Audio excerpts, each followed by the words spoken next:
mapping from a sphere to to points on a surface. Fourier means that the same idea, but for but mapping from a circle in 2D, a one-dimensional entity in 2D, onto a closed curve. Talked about the idea that points would be possibly equipped with a normal, and you see in the lower right figure such an example of a bunch of normals together being the representation, or those arrows together with their tails, which is to say the location of the points. We talked about the possibility that we may have curves on a surface, and we'll be using currents. I also mentioned, I don't know why this thing keeps appearing, but I'm going to have to. Okay, anyway, we talked about the idea that there's an issue of correspondence that you would like to deal with, and one way is to mod out correspondence, and that's the method produced by Srivastava and his colleagues, and they require a particular representation that the math yields that normals are the right things to deal with. And we talked about sign distance images and distance measures that may not be the Euclidean distances on, for example, on surfaces. So,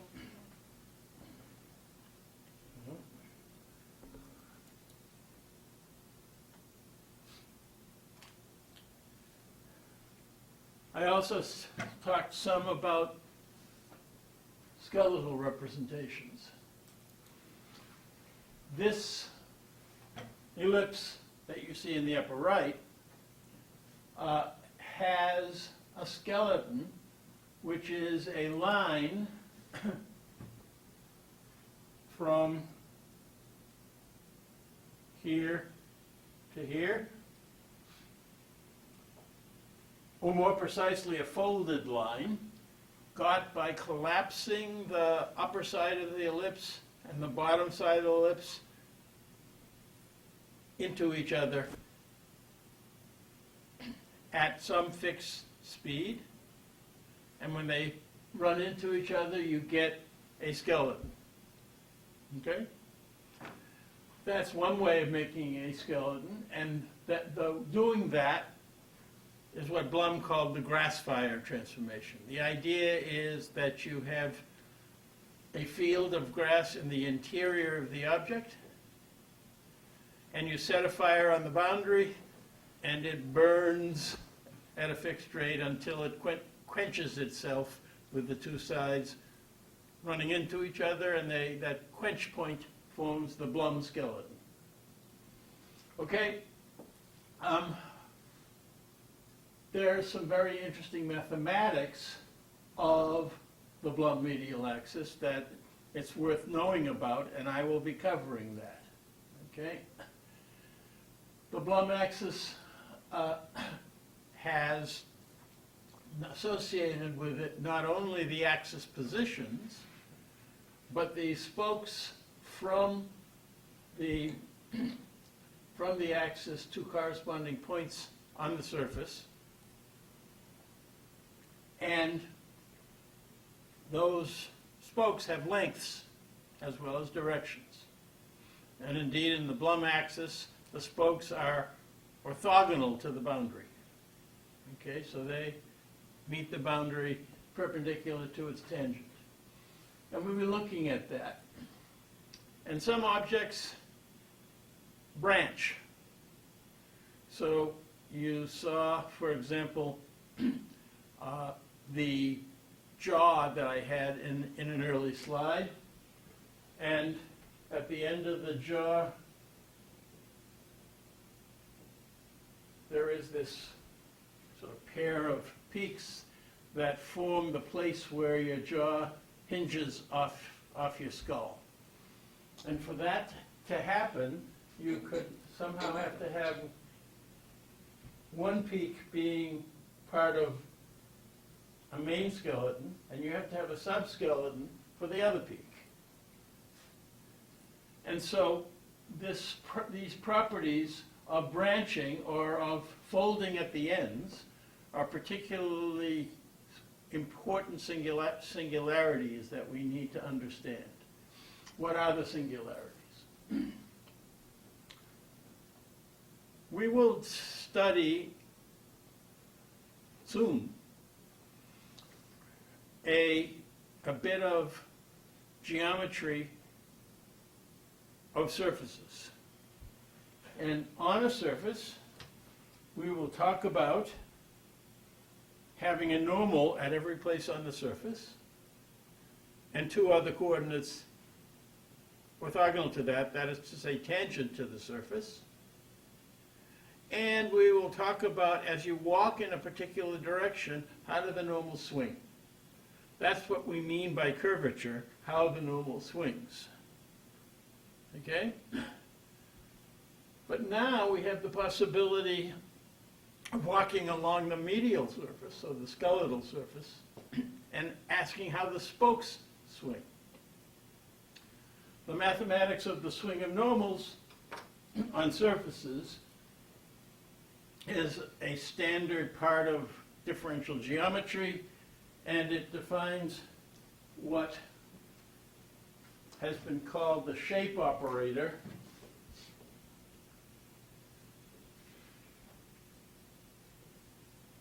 S, which is represented by a 2 by 2 matrix, and you'll see what that is. That captures how the normal swings for any direction you walk in on the surface. Well, we're interested in how the spokes swing as you walk along the skeletal surface, and there is a so-called radial shape operator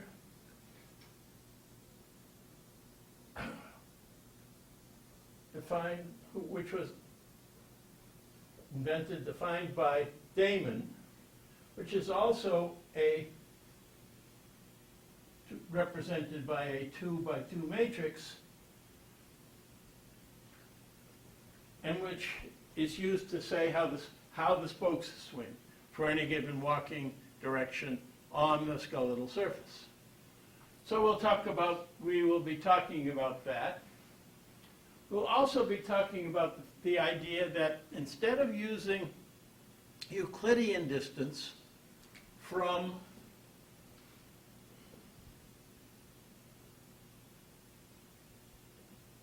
the boundary to this medial structure, we're going to be thinking of distance proportional to the length of the spoke. So in other words, if you're 0 distance from the spoke, you're on the skeletal surface. 0 distance from the skeleton, you're on the skeleton surface. If you're 1.0 times the distance, you're on the surface. And if you're halfway, we'll talk about radial distance a half. Okay, so these are multiples of these spoke distances, and because the spokes distances are different lengths at different places, you get this idea of called the onion skin at some particular value alpha away from the skeleton. And that can be for any alpha, right? And in the diagram in the upper right, you see the onion skin for alpha equals a half, halfway between the skeleton. And these onion skins are going to be interesting, and it turns out that this S-rad operator captures not only the shape of the boundary and not only the shape of the medial structure, but also the shape of every one of these onion skins. And we'll talk about that.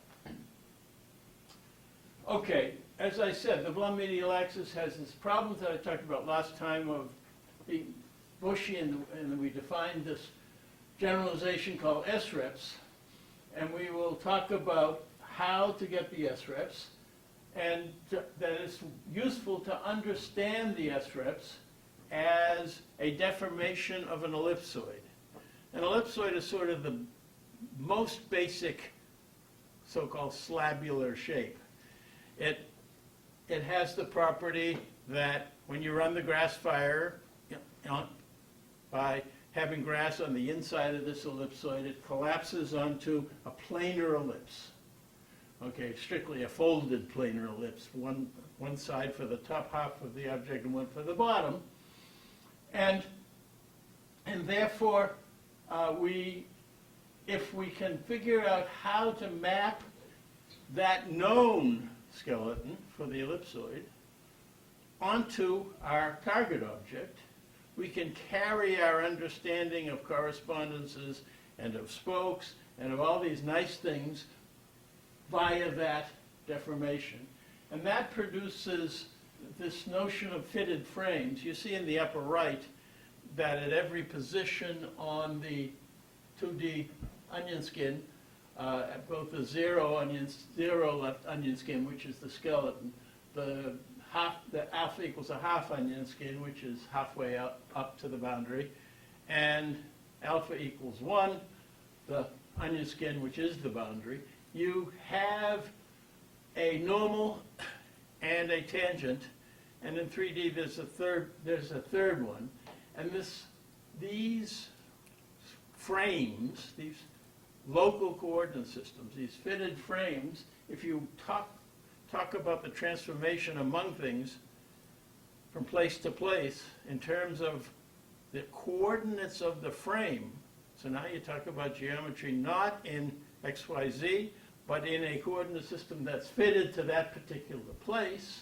When you do that, you find that you can avoid the problem of alignment. When we're describing shape, as I told you, we want to be able to describe shape independent of where the shape is, how it's oriented, and what its size is. And the problem of normalizing these out turns out to be significant, and avoiding it is a big deal. And these fitted frames allow you to avoid it. You also have the notion that these shapes that we're defining with skeletons can be understood, I talked about last time, as swinging planes. You see some of these swinging cross-sectional planes in this jaw in the lower left. And then the idea is that if we can define what happens in the cross-sections and how the planes swing, we'll be able to find an interesting representation. And then we have the CM reps, which you'll see more about when Paul Yushkevich gives his presentations. But you will see that they are parametric representations. They can be based on a partial differential equation or based on splines. And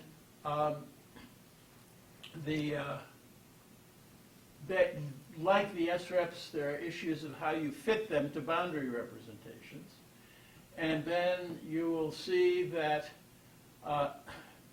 this skeletonization representation is particularly useful for, as I said earlier, for physical processes like mechanical deformations. Okay, the last of the boundary representations that we will be covering is these deformations. You will have sometime, so in diffeomorphisms, you have an initial shape, a reference shape, and you have the target shape. And you're trying to describe the target shape as a warp of the initial shape. And the data that you use will be where points on the reference shape go to on the target shape, where curves go onto target shape possibly.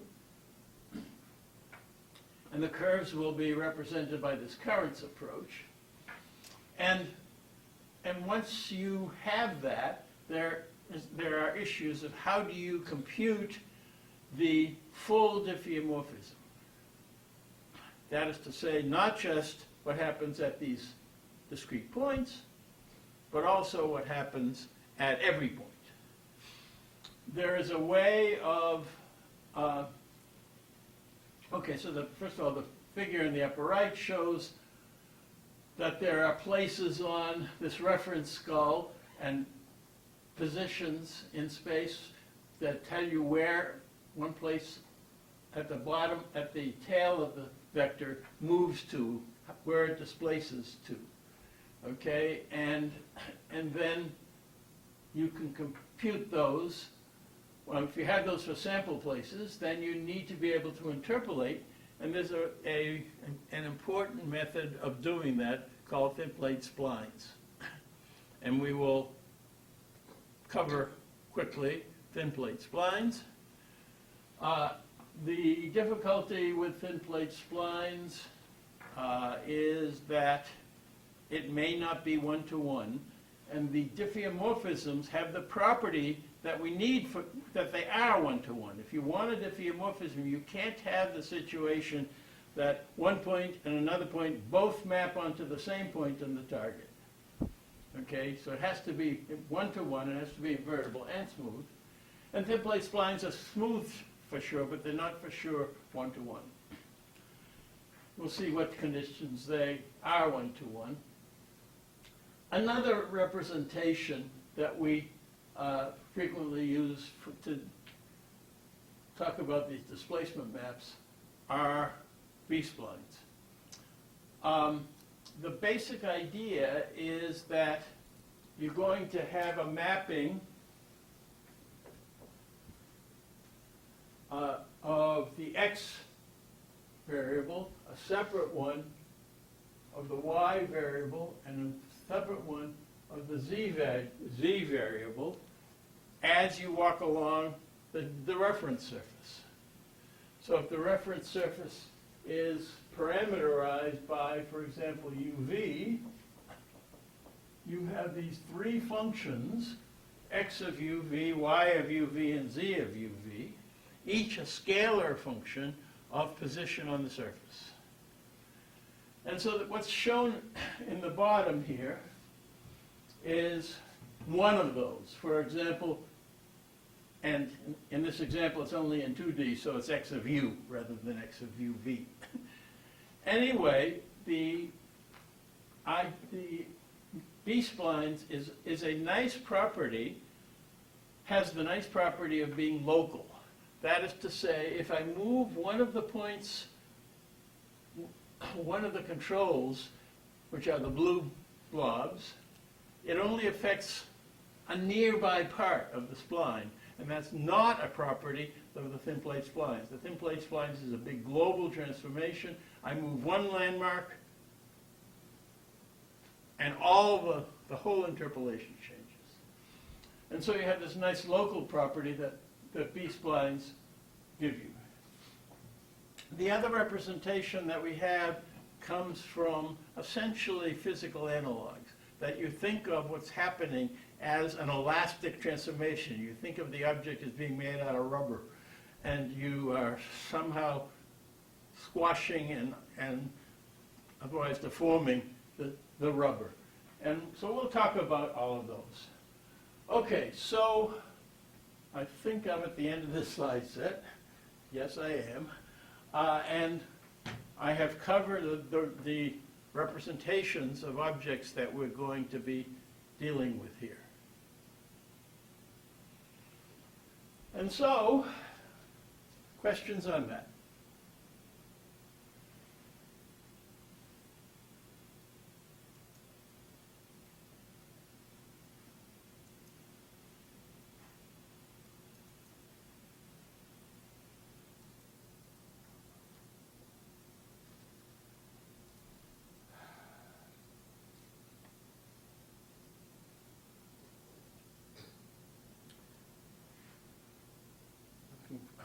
for my...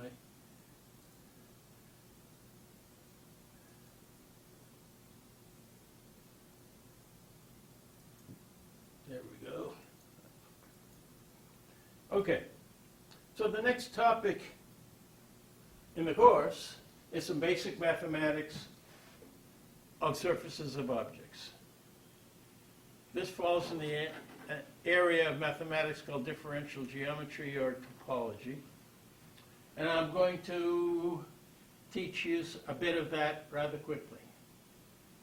So we're going to be talking about surfaces and normals to them and tangents in them, on them. Okay, so we're talking about 3D objects. So here's one. And you're going to be talking about normals, that is to say things that are orthogonal to the boundary, and the corresponding tangent lines in 2D or tangent planes for a 2D object in 3D.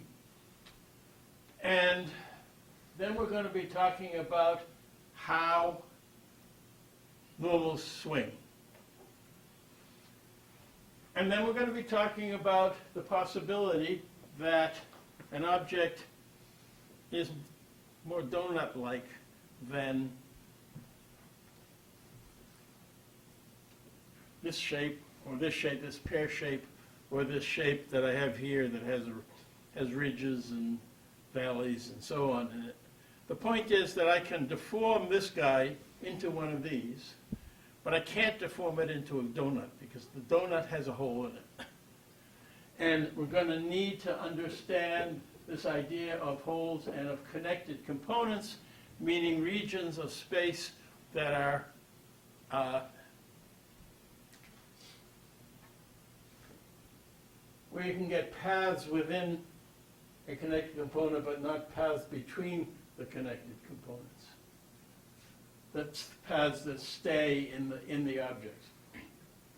We're going to need to talk about shape spaces, that is to say these manifolds that a shape lives in. We're going to be talking about what you mean by a manifold and how shortest distance paths go, geodesics. We're going to be talking about distance measures, the simplest of which are the Euclidean distances that Pythagoras was fond of, and Euclid. But we're going to need more general distance measures due to Riemann. All the figures in this section of the course are taken from Kundering's book, Solid Shape, which is a book I like a whole lot, but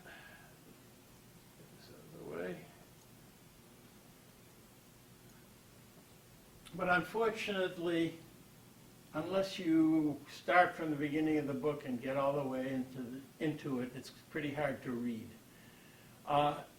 And so I refer you rather to O'Neill's Elementary Differential Geometry book if you want to read up on some of the things I'm telling you here. Okay, so we're going to be talking, let me do a little bit of erasing here.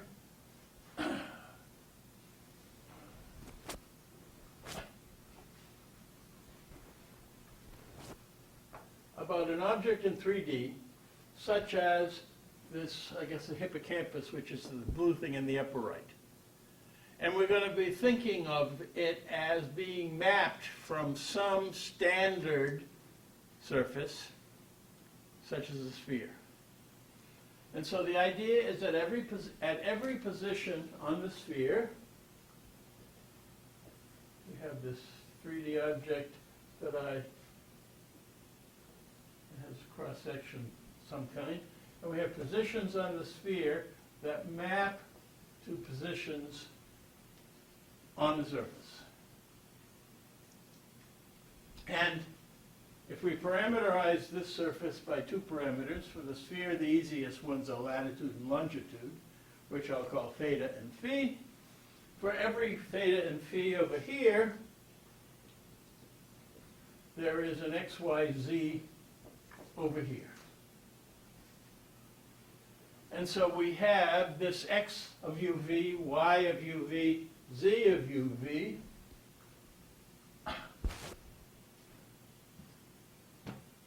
three functions, three scalar functions, that I write as x underline of uv, where x underline means xyz.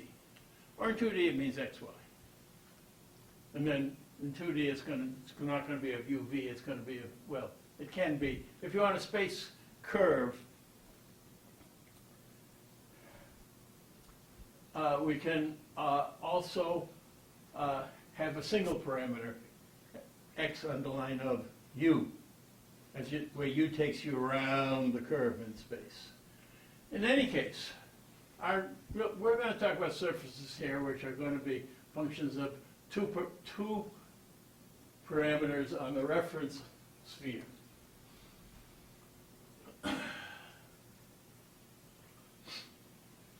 We're going to be using the word frame a lot. A frame is a coordinate system.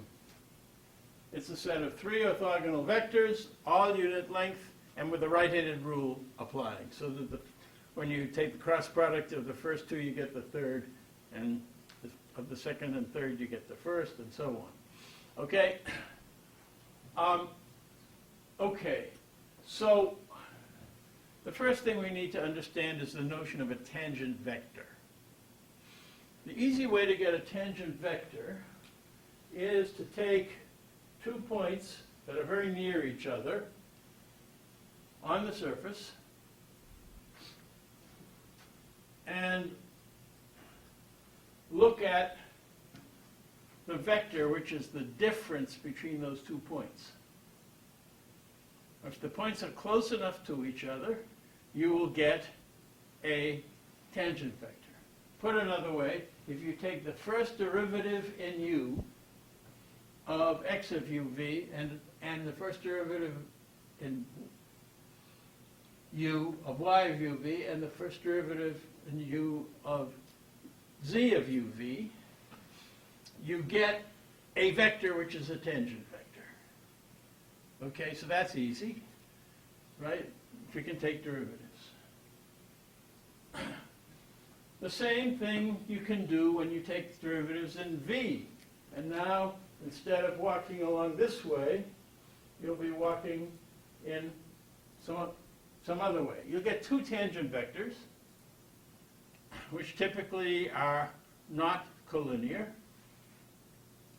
And they are both in the tangent plane, and so if you take their cross product, you get the normal.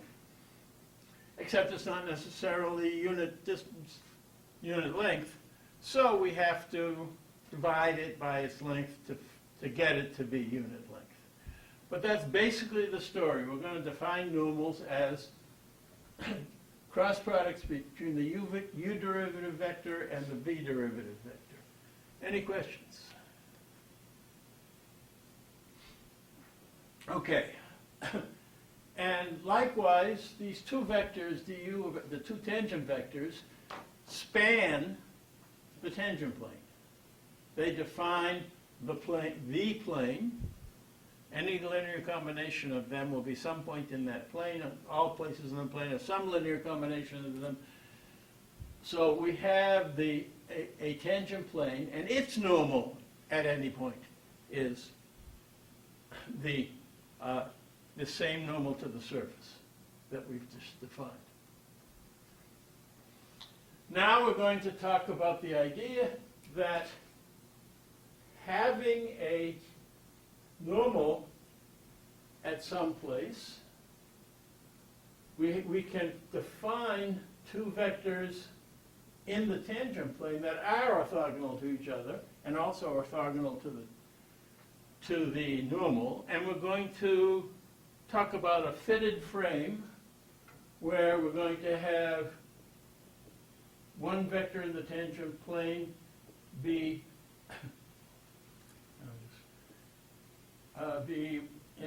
in the tangent plane called F1, one orthogonal to it in the tangent plane be F2, and the normal being F3. Well, I've used superscripts. It's not important for my purposes. But I distinguish between superscripts and subscripts, but let me, okay, so the idea now is that we have a coordinate system, F1, F2, F3, that varies with UV, right? So as we move along our surface, here we go, the whole frame moves. Right? And so we can talk about the swing of this frame as describing curvature, in particular the swing of the normal. And so that's what we're going to do. In this diagram, I've shown you a frame in the middle row, and I've shown you a normal at a surface and the tangent plane, that's that little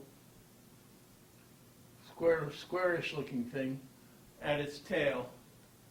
And we're going to later see what this other part is up above. But right at the moment, this was intended to show you a normal and a tangent plane.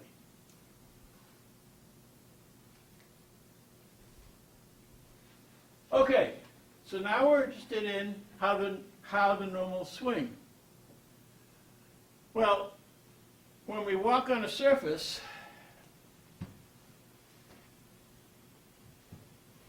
at some place, you can think about walking on the tangent plane for a little, if it's a little bit of walk. And you can walk this way, or you can walk this way, or you can walk this way, and for each way you walk, each direction you walk, you get a different kind of swing of the normal. And so we're going to be talking about the directional derivative of the normal with respect to a walking direction W. Okay, so how the normal swings as you walk from here to here will be that W, or we can walk a different W or a different W, and we can understand that the walking directions are places in the tangent plane that's spanned by F1 and F2. And so we can talk about walking directions in terms of T1 plus F times F1 plus T2 times F2, the coefficients of F1 and F2. And when we do that, let's consider our fitted frame to be W and W perp and the normal. Okay, so we're going to let, if I walk in this direction,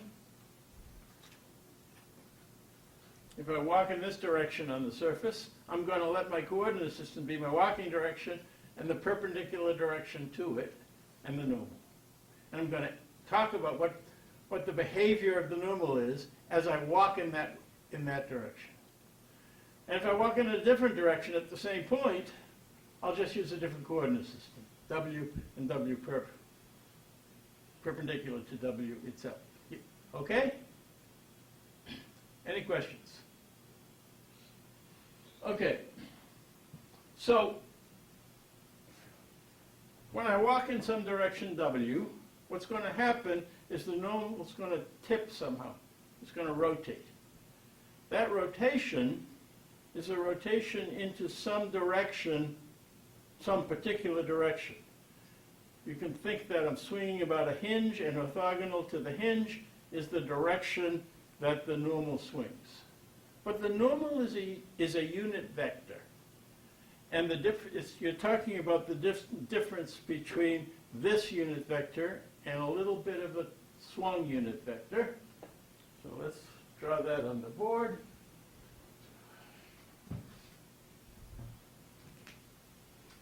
You're at a point, you have a unit vector, it swings into, let me draw a different color, into that unit vector.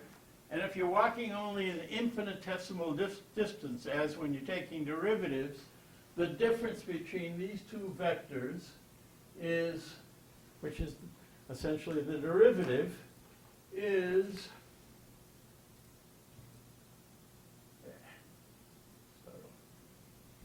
is orthogonal to the original vector.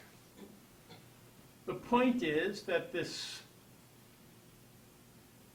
difference, this derivative vector, dw of n, is orthogonal to the surface. I'm sorry, it's orthogonal to the normal. Said that completely wrong. It's orthogonal to the normal and therefore is in the tangent plane to the surface. Clear? Right. So this dwn is in fact a vector in the tangent plane which is spanned by w and w perp.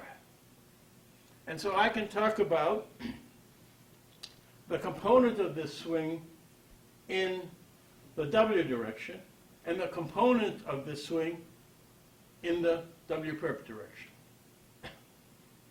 Okay? So look, if I walk in this direction and I have a component in this direction, what I'm talking about is a nosedive, right? Positive or negative. I swing into the direction I walk in. If we're talking about walking in this direction, but a component in this direction, when I walk in this direction, I'm twisting about my walking direction. I'm swinging orthogonal to my walking direction.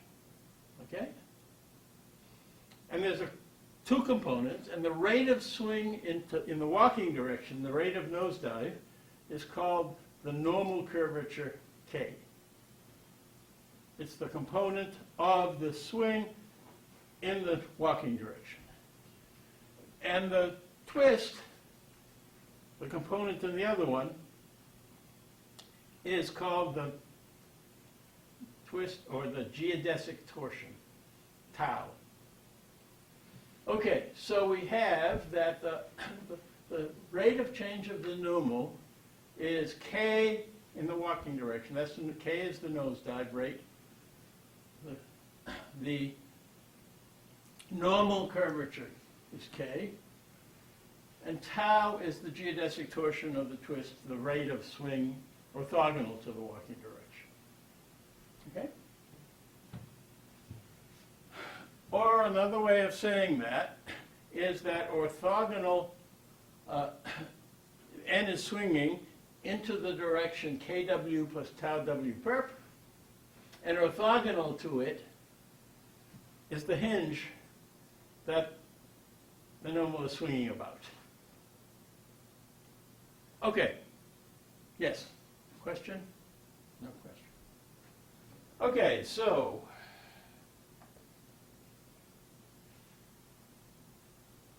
we're about to get to the shape operator that I promised you. Okay. We can also walk in the w perp direction, in which case its perp is the w. Okay? And when we walk in the w direction, if we have k1 and tau1 for walking in w direction, when we walk in the orthogonal direction, the w perp direction, we'll also have a curvature in its, a nosedive in its direction, and a twist about its direction. So you'll have a k2 and a tau2. I'm not going to prove it, but it turns out that some very simple mathematics shows you that surprisingly tau1 and tau2 are the same. That is to say, the twist when you're walking in this direction is the same as the twist when you're walking in the orthogonal direction. Not at all intuitive, but it's true. Okay? So there's only one tau between w and w perp. Right? When you walk in this direction and rotate that way, or you walk in this way, in this direction and rotate that way, those two rates are the same. Okay? It's surprising. It is, but it is surprising. But it comes from some straightforward mathematical identity. Okay, so the result is that we can talk about a matrix which has in its first row K1 and tau 1, which are the multiples of W when you're walking in the W direction.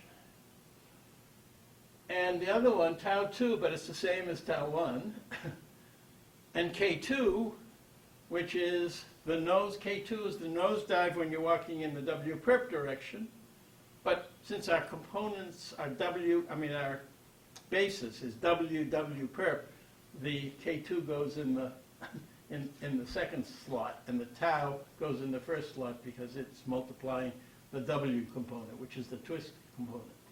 Okay, so we have this matrix that I talked about, which is this M2, M Roman 2 matrix, Y Roman 2, because this matrix mathematicians call the second fundamental form. And it has a K1, a K2, and a tau, but it's all a function of walking direction. It depends on the walking direction. If you have a different walking direction, and thus a different W perp, then you will have a different M2 matrix. But this M2 matrix is called a shape operator associated with its walking direction W and corresponding walking direction W perp. Interestingly, there exists a pair of walking directions at every point on a surface that produce pure nosedive. No twist. Okay, so when I walk in them, I walk in this direction and the normal swings in that direction purely. Tau equals 0. And when I walk in the other principal direction, same thing, pure nosedive. And moreover, those two directions are orthogonal to each other. There exists a pair of orthogonal directions that when you walk in them, you get pure nosedive. And so for them, okay, so this is M2 with respect to W. And now I'm going to be interested in M2 with respect to, for example, the walking direction P1, for which P1 perp is P2. So if you've understood correctly, we're going to have a nosedive for P1. We're going to have a nosedive for P2 for walking in the P2 direction. And what's the twist going to be? What's the geodesic torsion going to be? 0. I got a bunch of zeros. Right. It's no twist. It's pure nosedive. So this M2 matrix looks like that. When you walk in the so-called principal directions. Okay.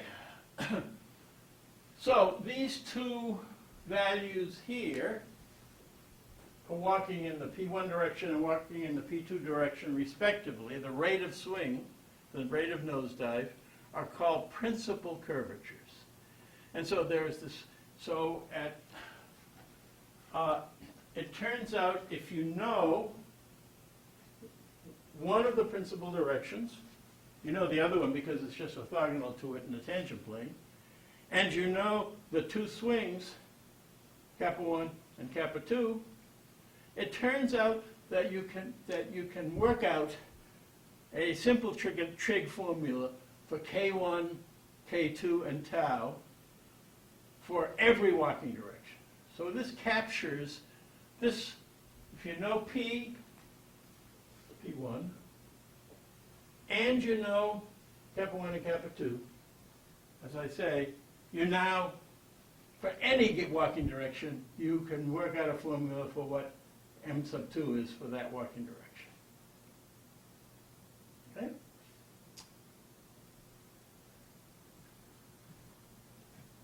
With me? Questions?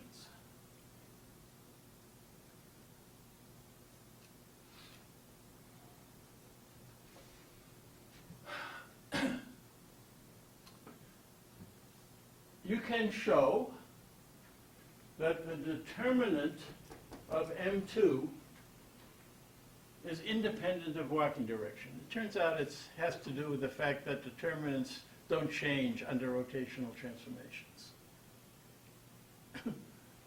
So the determinant of this guy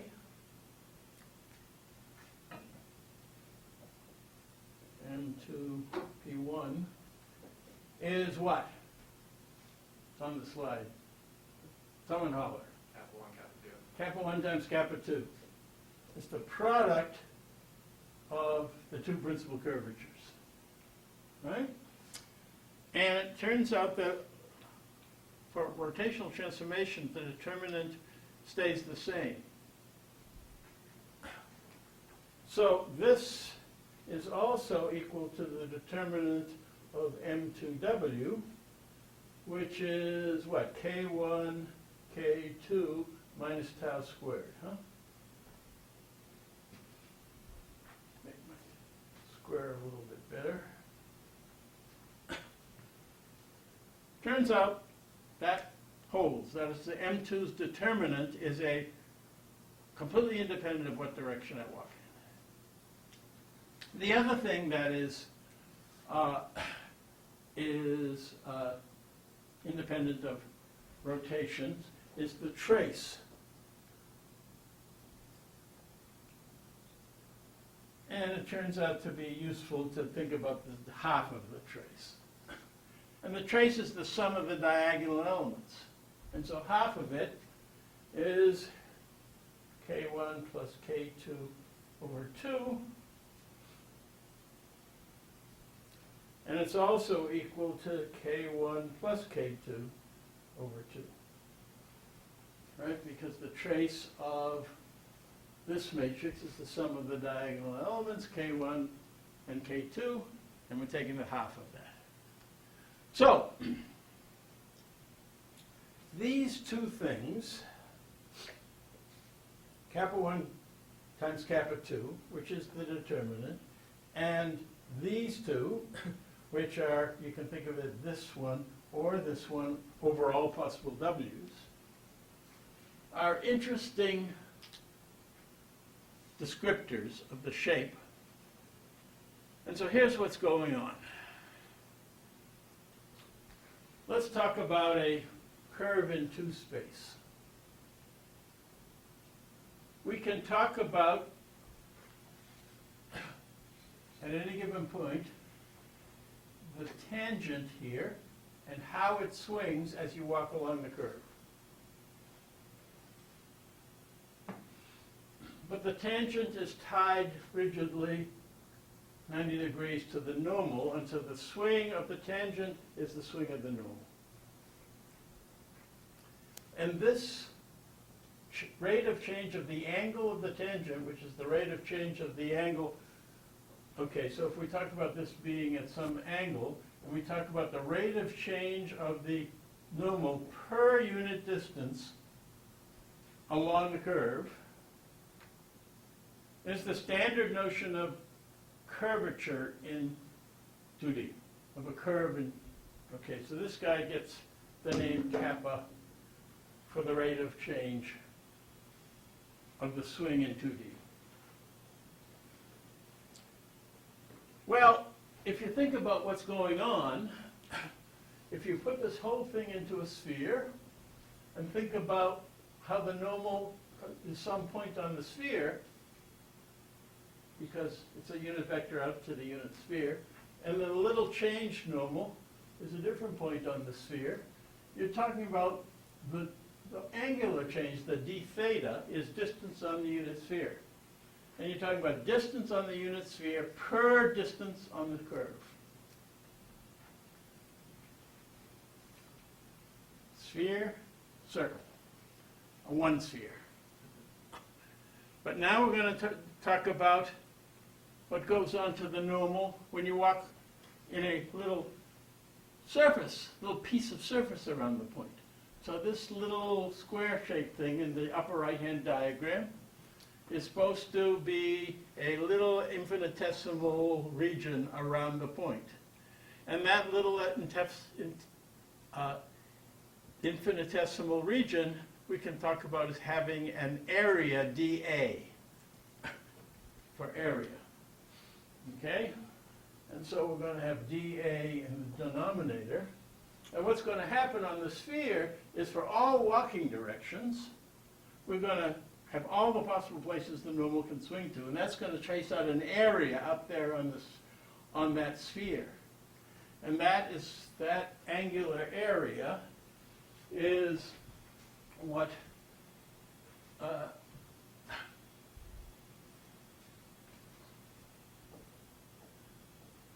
in the diagram is called d omega. It's the pure analog of curvature of a curve. That is to say, it's where the normal traces for all possible walking directions. On the curve, you only have one possible walking direction, on the tangent.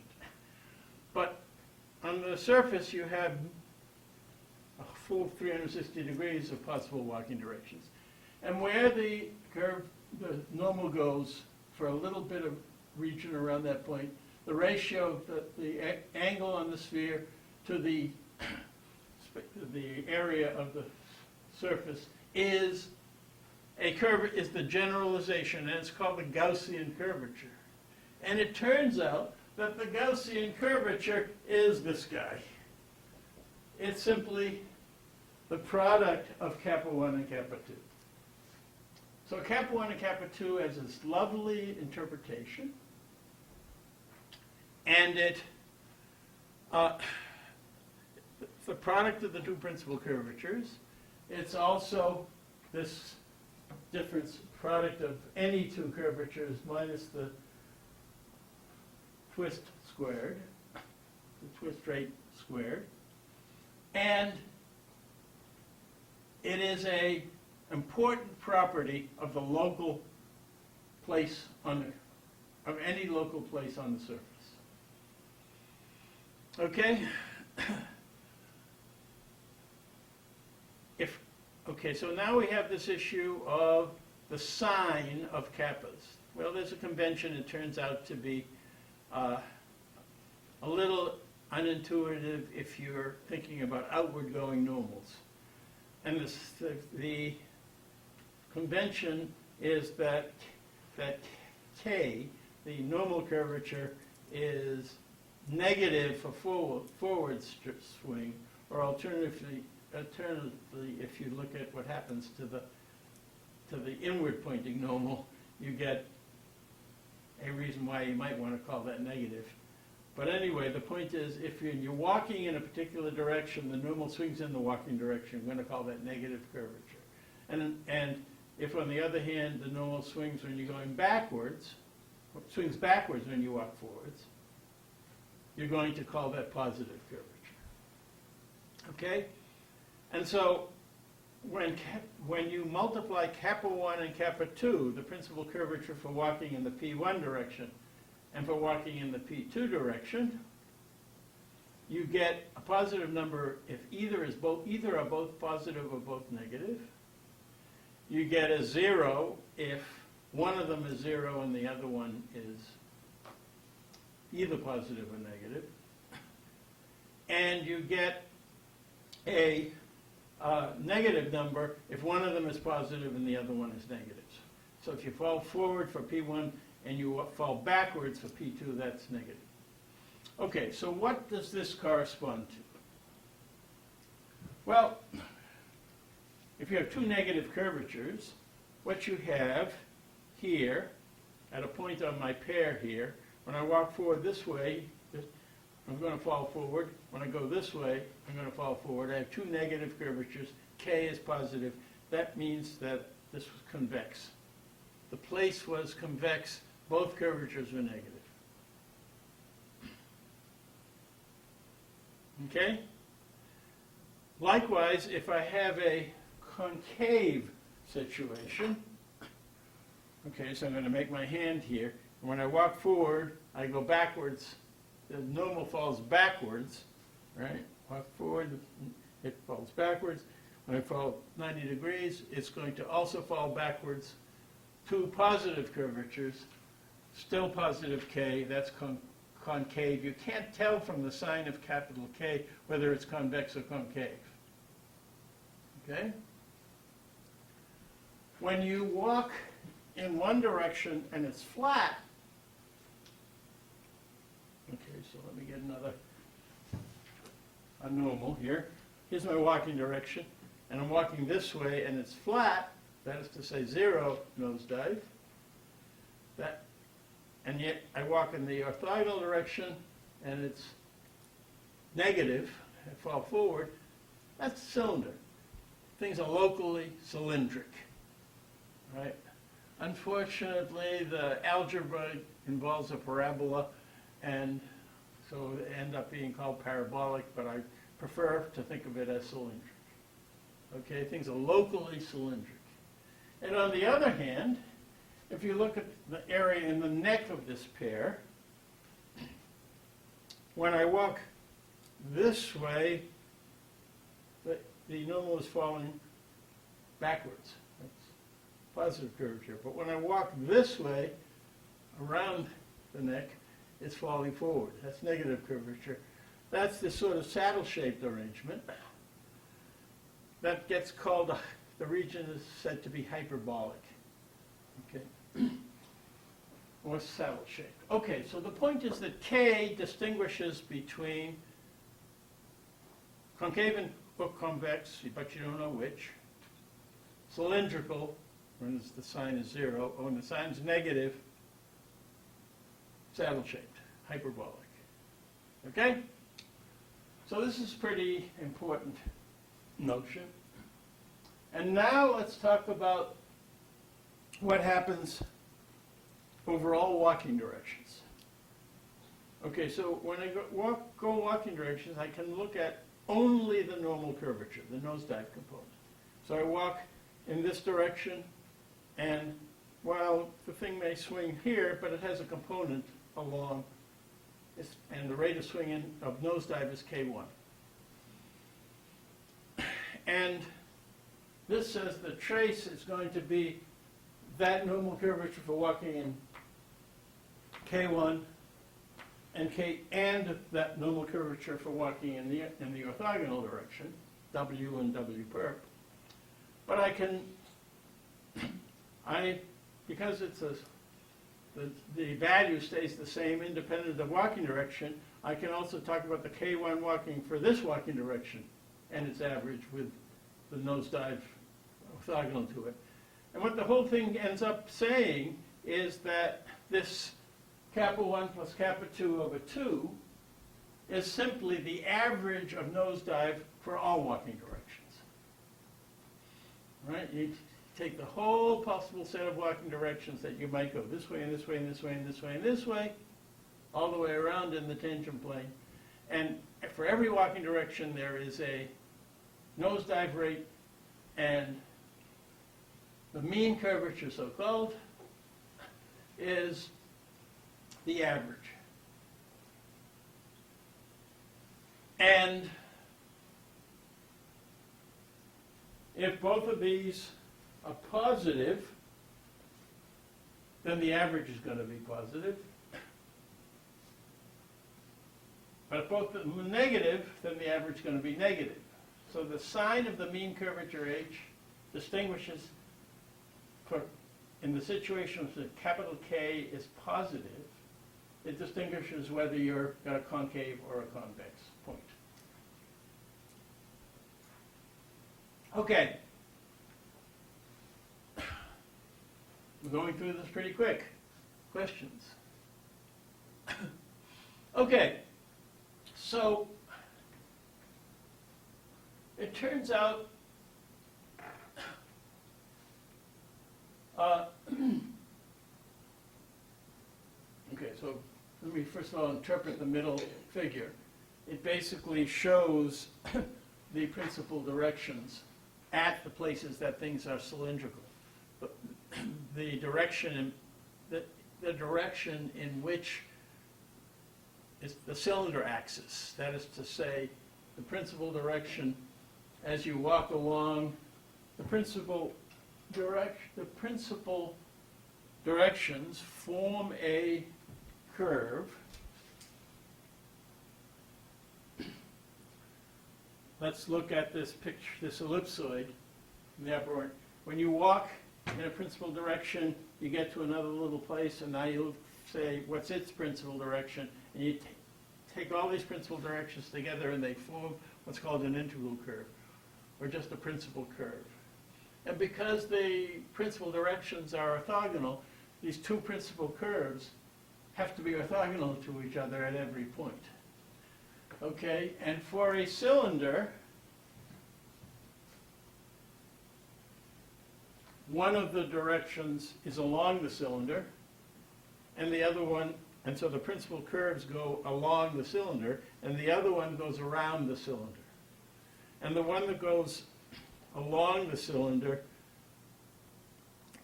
is this guy that's sort of from the top of the pear to the bottom of the pear. As you swing from forward swinging to zero swinging to backward swinging, you get a zero crossing, and that zero crossing is the cylinder behavior. Okay, now, you would like a descriptor that is independent of that separates the effects of size of things from the shape of things. So if I take a sphere, a little tiny sphere, per unit distance on that sphere is going to swing pretty fast. If I take a really big sphere, I got one here,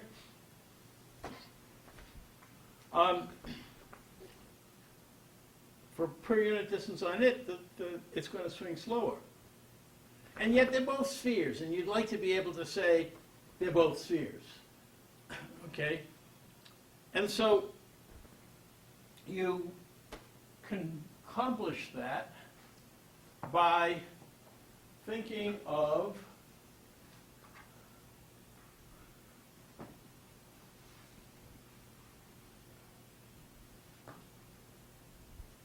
at every given point on the surface, what have I done with my, lost my, this is just a graph, a kappa 1, kappa 2 graph. This is not on the surface, this is just, so for any given point on the surface, there's some kappa 1 value and some kappa 2 value. And you can talk about how far you can think of a polar system of that. And you can think about the length of that, which is kappa 1 squared plus kappa 2 squared to the half. And you can think of the direction of this vector. And it turns out that this kappa 1 squared plus kappa 2 squared to the half is going to be this measure that we're going to call curvedness. Okay? And it depends on the size of things. So for a big sphere, big C is going to be small. And for a little tiny sphere, it's going to be big. And if I have a big, big pair, right, it's going to be have different C values depending on the size of the pair. Right, so this is going to be how generally curved things are at this point. It's the kappa 1, kappa 2 combination. And the other one tells you generally what the shape type is.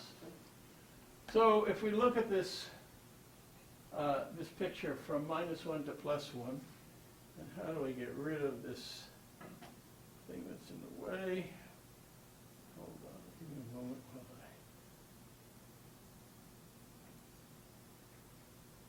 okay. You notice that this place is labeled -1, and this place over here is labeled +1. And consider this swing around the circle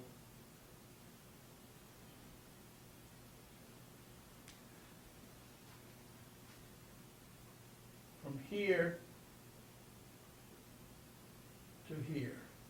supposed to be 45 degrees. Okay? Well, this is the place where kappa 1 and kappa 2 are both positive, which is a concave point. And this is a place where they're both negative and the same magnitude. And that's a convex point. Moreover, because kappa 1 equals kappa 2 at both of those places, you have a spherical concavity or a spherical convexity. And as you swing around this angle, you get a swing from concavity to a concave cylinder, a gutter. Right? Past that to a region of hyperbolicity, where the two are of the opposite sign, and you continue around till you get a negative curvature, a convex cylinder, and continuing around you get to the convex sphere. Essentially, you can think about what's happening is that as you start from the concavity, one of the directions of concavity is flattening and flattening and flattening until it gets flat. And then you get this concave cylinder. And then that thing that becomes flat switches over, and instead of being this way, it's that way. And so you get, while the other guy is still positive, and so you have hyperbolic place. And now you start flattening the other one, and it gets you the convex, it eventually gives you the convex cylinder, and if you will take the flat direction and curve it in the opposite way, you eventually get to the convex sphere. The upshot is that you have these two, you have three different ways of representing the curvature at a point. One is the two principal curvatures plus the principal direction. Okay, I'll say P1 plus either kappa 1, kappa 2, that's fine. Or you can take H and K, I'm going to make it K and H. You know the formulas for K, it's kappa 1 times kappa 2, H equals kappa 1 plus kappa 2 over 2. You can solve for kappa 1, kappa 2. If you know H and K, you can solve for H and K if you know kappa 1, kappa 2 there. One can be solved with respect to the other. Or you can talk about C and S as a pair. And likewise, if you know C and S, you can find the kappas, kappa 1 and kappa 2, the principal curvatures. And so either one of these pairs is descriptive of the curvature at a point. And it turns out that from a visual point of view and from an intuitive description point of view, C and S wins. It turns out to be, while the other ones were developed mathematically, from the point of view of our understanding as features of the surface at this point, C and S turn out to be useful. And so when we're talking about features of a point on a surface, if we can tell the C and the S, and those are the two features, we'll be able to do interesting statistics on what's going on curvature-wise on that place on the surface. Okay?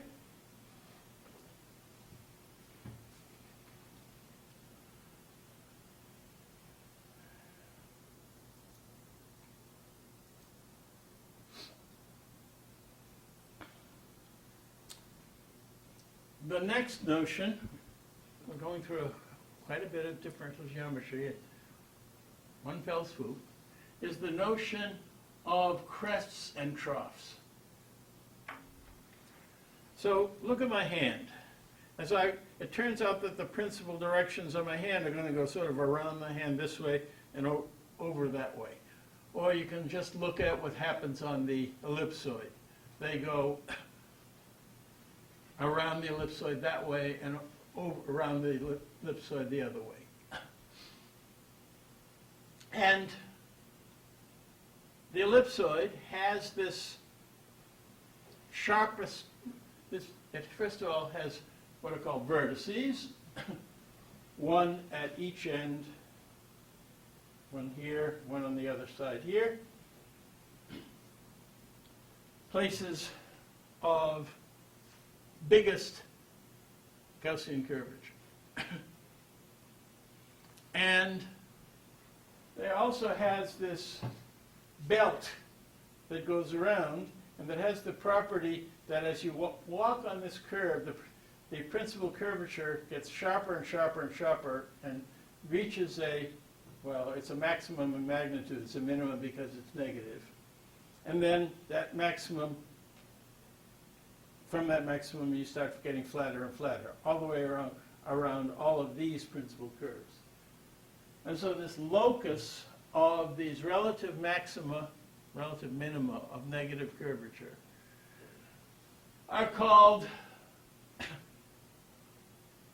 crests. Okay, it's a ridge kind of behavior, right? And so if you really take my hand and I'm going to be taking a crest here and then over this other finger I'm going to have another crest, and over this other finger I'm going to have another crest, and I certainly have crest that goes all the way along here and around here. And those crests are going to be important loci for shape description. And if, on the other hand, you have the mold of an ellipsoid, so you're walking on the inside of this ellipsoid, you're going to have positive curvature that gets bigger and bigger as you walk along these same principal curves.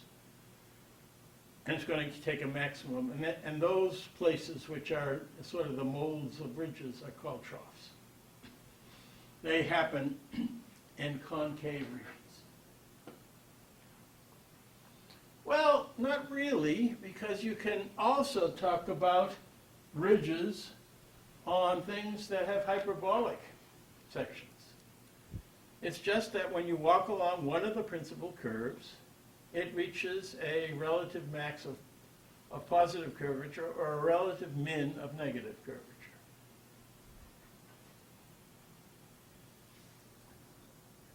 curvature. So this banana shape that we see in the lower right is something that is convex on the part facing us, and the part away from us, if you look at what happens to the normal, it goes around the banana in a convex sort of way, but it goes along the banana in a concave sort of way, so it's hyperbolic. And these principal curves are going to, in fact, go from a relative max of positive curvature to a relative min of negative curvature, and to do that they have to pass through a zero place, a zero curvature place, so they're going to have to be a cylindrical place, a parabolic place, somewhere along there. I've done all of the differential geometry I want you to know about. It says that at any given point on a smooth surface, if we know the principal curvature, principal direction, and the two principal curvatures, or alternatively the principal direction and C and S, or alternatively the principal direction and K and H, we know everything we need to know about curvature, how normal is going to swing for any walking direction at that point. But it's all very local. And we're going to later need to be talking about not just one point, but a whole bunch of points, what this behavior is. That's the end of today's lecture. Questions?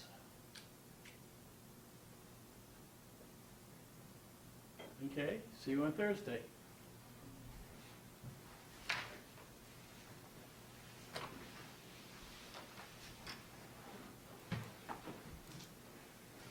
I'm curious, is this stuff you knew? Yeah.